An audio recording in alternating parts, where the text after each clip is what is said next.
আমাদের এই 8 দফা মেনে নিতে জামাত ইসলামের কোনো সমস্যা হবে না। আমরা আতঙ্কে থাকবো, আশঙ্কায় থাকবো, এটাই স্বাভাবিক। 2018 সালের নির্বাচনের সময় যারা ক্ষমতায় আসলেন তাদের নির্বাচনী ম্যানিফেস্টোতে ছিল যে এই 5 দফা পূরণ করা হবে। আমরা 5 বছর দুঃখের সাথে লক্ষ্য করলাম আমাদের একটি দফাও পূরণ করা হয়নি। বাংলাদেশের হিন্দু সম্প্রদায়ের এখন প্রাণের দাবি 8 দফা। দুর্গাপূজার সময় আপনাদের নেতৃবৃন্দ আমাদের প্রত্যেকটি পূজা মণ্ডপে পাহারা দিয়েছে।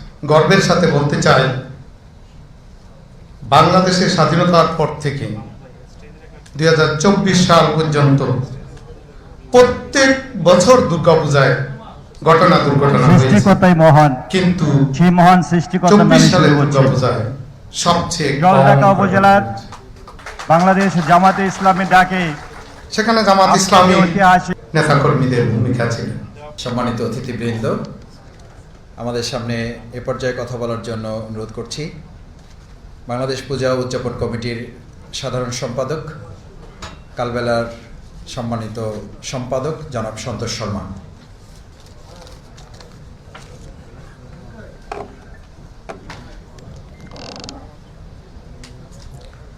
শুভ সন্ধ্যা। শ্রদ্ধেয় সভাপতি, আমাদের প্রিয় বুলবুল ভাই, সুখে দুঃখে সবসময় যোগাযোগ রাখেন। মহাতারাম আমিরে জামাত আজকের প্রধান অতিথি, মঞ্চে উপবিষ্ট জামাত ইসলামীর কেন্দ্রীয় এবং মহানগরের নেতৃবৃন্দ, আমাদের ভ্রাতৃপ্রতিম বৌদ্ধ সম্প্রদায়ের নেতৃবৃন্দ, মঞ্চে উপবিষ্ট ডক্টর সুকুমল বড়ুয়া একটু আগে বক্তব্য রাখলেন, আমার প্রিয় বৌদ্ধ ভিক্ষু মহোদয়, প্রিয় হিন্দু মহাজোটের নেতা ডক্টর গোবিন্দচন্দ্র প্রামাণিক, বাংলাদেশ পূজা উদযাপন পরিষদের সংগ্রামী সভাপতি সিনিয়র সাংবাদিক শ্রী বাসুদেব ধর, সম্মানিত উপস্থিতি, আমরা এক পরিবর্তিত পরিস্থিতিতে আজকে এই অনুষ্ঠানে উপস্থিত। আমাদেরকে আমন্ত্রণ জানানো হয়েছে, সেজন্য বাংলাদেশ পূজা উদযাপন পরিষদের লক্ষ লক্ষ নেতাকর্মী, বাংলাদেশের 3 কোটি সনাতনী সম্প্রদায়ের পক্ষ থেকে আপনাদের প্রতি কৃতজ্ঞতা জানাচ্ছি। আজকের এই সুযোগে আমি কৃতজ্ঞতা জানাতে চাই 5ই আগস্টের অভ্যুত্থানের পরে মহাতারাম আমিরে জামাত বাংলাদেশের সনাতনী সম্প্রদায়ের প্রতি একাত্মতা ঘোষণা করার জন্য জাতীয় ডাকেশ্বরী মন্দিরে উপস্থিত হয়েছিলেন। সেদিন আমরা সাহস পেয়েছিলাম, আশ্বাস পেয়েছিলাম। আমরা লক্ষ্য করেছি 5 তারিখের পরে 8 তারিখ পর্যন্ত কোনো সরকার ছিল না,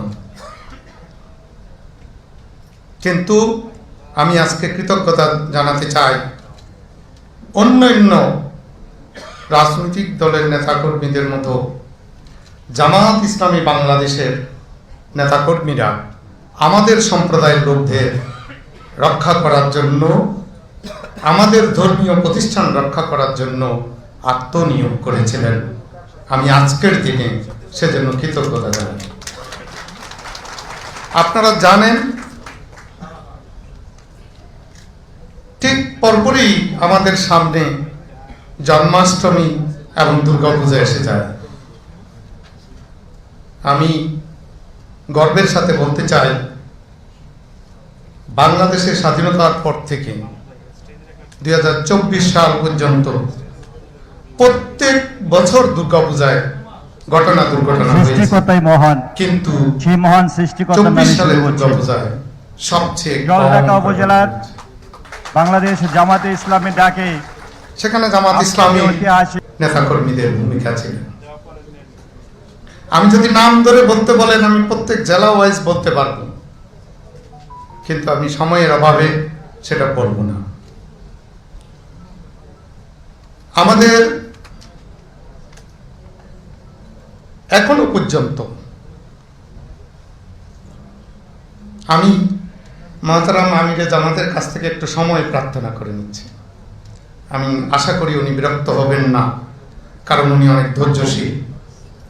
আমি যখন এখানে দাঁড়িয়ে বক্তব্য রাখছি, সারা বাংলাদেশের সনাতনী সম্প্রদায়ের মানুষ এটা শুনছে। আমি সেজন্যই সারা বাংলাদেশের সনাতনী সম্প্রদায়ের মানুষের চাওয়া পাওয়ার কথা আপনার সামনে তুলে ধরতে চাই। কারণ আপনি যদি জানতে পারেন আমাদের চাওয়া পাওয়া, তাহলে আপনারা সেভাবে ভবিষ্যতের জন্য পরিকল্পনা করতে পারবেন। আমি আজকের দিনে আপনার প্রতি কৃতজ্ঞতা জানাতে চাই।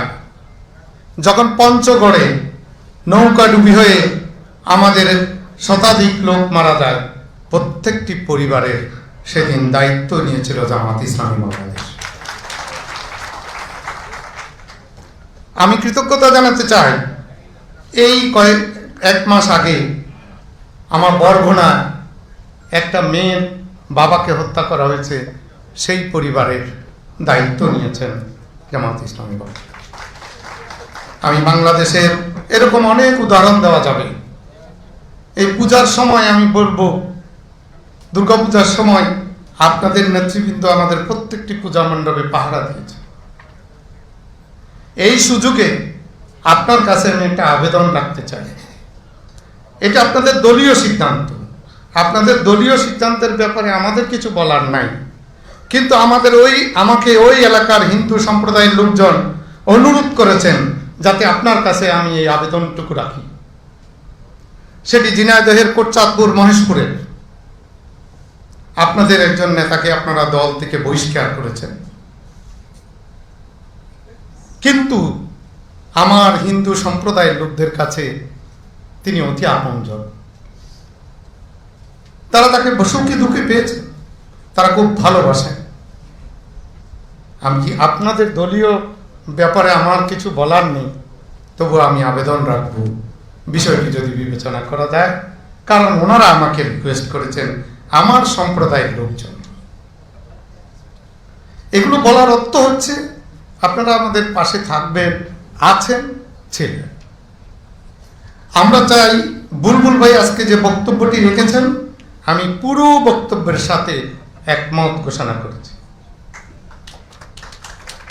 এবার আমি আসি আমাদের কথাবার্তায়। বাংলাদেশের হিন্দু সম্প্রদায়ের এখন প্রাণের দাবি 8 দফা। আমরা আশা করব এই 8 দফা দাবি আপনাদের নির্বাচনী ম্যানিফেস্টো, আপনাদের ভবিষ্যৎ পরিকল্পনায় অন্তর্ভুক্ত হবে। আমি 8 দফা ব্যাখ্যা করতে যাচ্ছি না। আমি আপনাকে জানাতে চাই, এই 8 দফা মূলত ছিল 5 দফা। 5ই আগস্টের পরে এসে 8 দফা হয়েছে। এই যে 5 দফা ছিল, আমি দুঃখের সাথে বলতে চাই আপনাকে, 2018 সালের নির্বাচনের সময় যারা ক্ষমতায় আসলেন, তাদের নির্বাচনী ম্যানিফেস্টোতে ছিল যে এই 5 দফা পূরণ করা হবে। আমরা 5 বছর দুঃখের সাথে লক্ষ্য করলাম আমাদের একটি দফাও পূরণ করা হয়নি।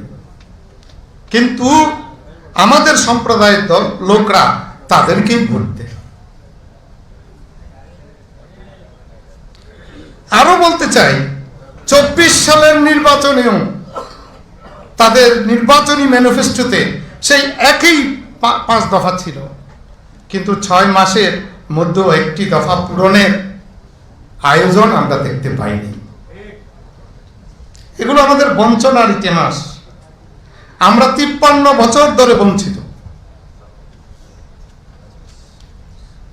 আমরা আরেকটি দুঃখের কথা বলতে চাই, 53 বছর ধরে বাংলাদেশে আমাদের সম্প্রদায়ের লোকদের উপর যখনই কোনো নির্যাতন নিপীড়ন হয়েছে, মাহতারাম আমিরে জামাত আজকে আপনার সামনে বলতে চাই, একটি ঘটনারও আমরা বিচার পাইনি।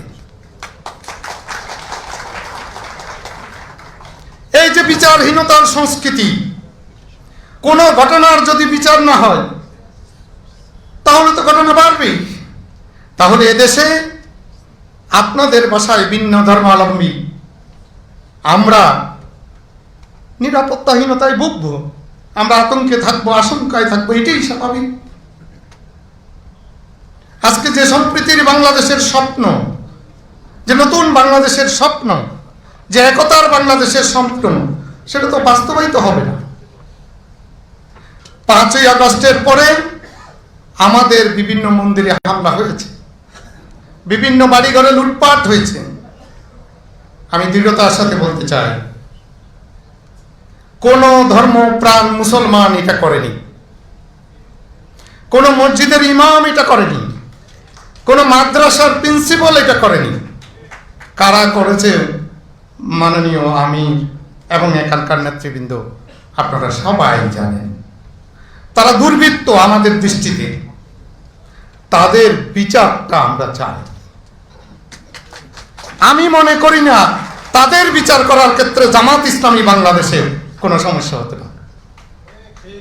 আমরা যে 8 দফার কথা বলেছি, সেখানে যে শত্রু সম্পত্তি, অর্পিত সম্পত্তি, আগের সরকার 15 বছর ধরে আমাদেরকে আশা দিয়ে কোনোদিন পূরণ করে নেয়, কারণ তাদের পক্ষে অসুবিধা আছে। আমরা বিশ্বাস করতে চাই জামাত ইসলামীর সেটা অসুবিধা হবে না। আমাদের এই 8 দফা মেনে নিতে জামাত ইসলামীর কোনো সমস্যা হবে না। মাননীয় আমির জামাত, এই যে আন্দোলন হয়েছে, এটা বৈষম্য বিরোধী আন্দোলন।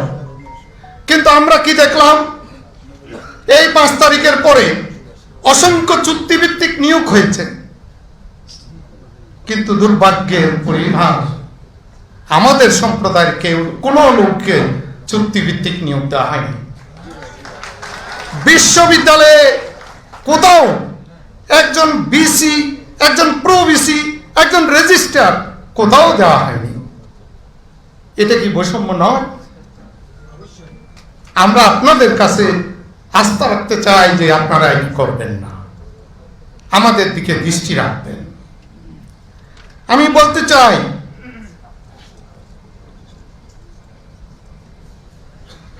পাঁচ তারিখের পরে হঠাৎ করে কিছু পুলিশ অফিসারের চাকরি গেছে, সেখানে আমাদের সনাতনী সম্প্রদায়ের একটা বড় অংশ চাকরি হারা হয়েছে। 43তম বিসিএসের অনেককে চাকরিতে যোগদান করতে দেওয়া হয়নি, সেখানে আমাদের সনাতনী সম্প্রদায়ের একটা বড় অংশ বঞ্চিত হয়েছে। মাননীয় আমিরে জামাত, আমাদের বিভিন্ন মিডিয়াতেও সাংবাদিকরা চাকরি হারা হয়েছে আমাদের সম্প্রদায়ের। মাননীয় আমিরে জামাত, আপনার কাছে বলতে চাই, যদি এভাবে চাকরিচ্যুত হয়, চাকরি না পায়, পোস্টিং না পায়, তাহলে গোটা সম্প্রদায়ের মধ্যে একটা অনিশ্চয়তা দেখা দেয়, একটা আতঙ্ক দেখা দেয়। আমি আশা করি আপনি বিষয়টা সহৃদয়তার সাথে বিবেচনা করবেন। আমরা কি চাই? আমরা নিরাপত্তা চাই। আজকে যারা উদ্বোধনী সঙ্গীত গেয়েছেন, আমার প্রাণটা ভরে গেছে। যে ভেদাভেদহীন, বৈষম্যহীন, আমরা এক ছাতার নিচে, এক সূর্যের নিচে, এক আকাশের নিচে, আমরা একই প্রভুর সৃষ্টি। কি সুন্দর কথা! আমরা সেটার বাস্তবায়ন চাই। মাননীয় আমিরে জামাত, আমি পূজা পরিষদের পক্ষ থেকে গত জানুয়ারি এবং ফেব্রুয়ারিতে সারা বাংলাদেশে 8টি বিভাগে প্রতিনিধি সভা করেছি। সেখানে আমাদের পূজা পরিষদের নেতৃবৃন্দ বিভিন্ন জেলায় আপনার নেতাদের, কর্মীদের আমাদের প্রতি নিরাপত্তা বিধানে, দুঃখে সুখে আপনাদের যে ভূমিকা, সেটার প্রশংসা করেছেন। কিন্তু তারা উদ্বেগের কথা জানিয়েছেন নীরব চাঁদাবাজি। আপনি জানেন কারা চাঁদাবাজি করে। আশা করি আপনি এই ব্যাপারে ভূমিকা রাখবেন। 5ই আগস্টের পরে আমাদের সনাতন ধর্মের অসংখ্য শিক্ষককে শিক্ষা প্রতিষ্ঠান থেকে বের করে দেওয়া হয়েছে। এই আমি এখন বক্তব্য রাখতেছি 3 দিন আগে সীতাকুণ্ডুতে একজন শিক্ষককে জোরপূর্বক স্কুল থেকে বের করে দেওয়া হয়েছে। তাহলে তো এই সম্প্রদায় আজকে 3 কোটি মানুষ আতঙ্কমুক্ত হতে পারবে না। মাননীয় আমিরে জামাত যারা এখানে উপস্থিত আছে, এখানে বক্তব্য রেখেছেন, বাংলাদেশের শ্রেষ্ঠ শিক্ষক নির্বাচিত হয়েছিলেন, তাকেও স্কুল থেকে বের করে দেওয়া হয়েছে, অথচ তিনি কোন রাজনৈতিক দলের সাথে যুক্ত নন। আমি অনেকক্ষণ সময় নিয়ে নিয়েছি। মাননীয় আমিরে জামাত, আমার বন্ধু মাসুদ ভাই বারবার বুঝতে পারতেছি, কিন্তু এই কথাগুলো আমাদের বলা, আমি সময় পেলে আরো বলতাম। আমি আজকে আবেদন রেখে যাচ্ছি, আমরা বাংলাদেশ পূজা উদযাপন পরিষদের পক্ষ থেকে খুব শীঘ্রই আপনাদের সাথে মত বিনিময় করব, আমাদের সমস্ত দুঃখ বেদনা আপনাদের কাছে তুলে ধরার জন্য। আজকে এই সংক্ষিপ্ত সময়ে আমি আর কথা বাড়াবো না। পরিশেষে একটি কথা, আমরা গর্ববোধ করি আমার জন্ম এই দেশে, আমরা বাংলাদেশের গর্বিত নাগরিক।